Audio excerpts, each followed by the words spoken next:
Once weekly, Trulicity. I could go. Oh. Hey, take it easy. I think I might pass out. Maxie, sit down. Okay, so you've been lying to me this entire time? No, I honestly thought that she was... You loved me, but you don't. You really love Claudette? No, Maxie. What you just said to me was... Maxie, look at me. Absolutely not. Quite the opposite. Okay. I honestly thought that Claudette was out of my system. Okay, things between us ended so badly that I believed that all feelings for her had been burned out of my system. Okay, I had to see myself through your eyes just to see how wrong I'd been. And I have been carrying around the memory of Claudette and I's marriage like an open wound. After the shooting and everything just completely unraveled, I used to stay up at nights thinking that it was my fault. That I would blame myself. There had to be more to it. It couldn't just be that Claudette was using me. That I had to have done something to push her away, or maybe I wasn't a good enough husband. And now you have another chance with her. No, Maxie. No, I do not. Quite the opposite. Okay, I know now that there is nothing that I could have done. Claudette never loved me. I was just some sucker that she needed for a green card.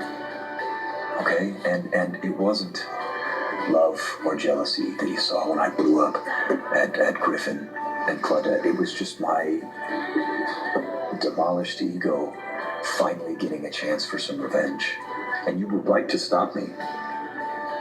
Okay, because what happened between the three of us is in the past. I am free of Claudette now, and I'm free to move on with you.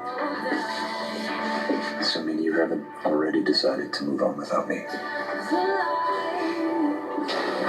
Easy. Maxie, come on. Don't leave me hanging here. Okay, give me a second chance. Tell me I haven't ruined everything that we have. Look, Nathan, everything that you're saying, it makes sense. But everything that you've said made sense too. I believed all of that. Right, so how can you believe any of this stuff? I brought my wedding band. I took it off the day that Claudette and I ended. I couldn't bring myself to get rid of it, so I put it in an old rolled up sock and I stuffed it in the back of a drawer, thinking that maybe one day you guys would work things out and she would put it back on your finger. No, I kept it as a reminder of how stupid and naive I had been. Okay, but I kept it out of sight, out of mind, hoping that one day when I did rediscover this ring that it would have lost all meaning and that I could finally get rid of it with no regrets and no second thoughts.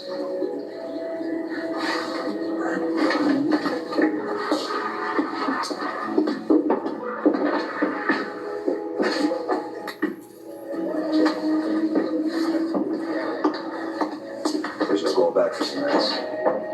There's only you. My heart is yours or nobody's.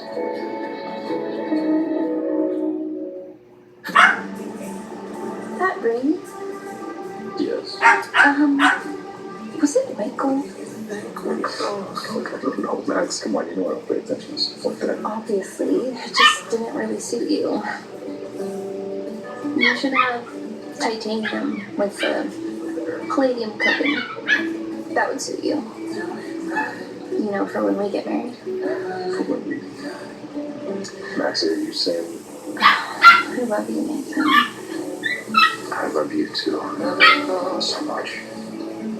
And we can make this work. As long as Claudette is absolutely, for sure, out of the picture. She is. I swear.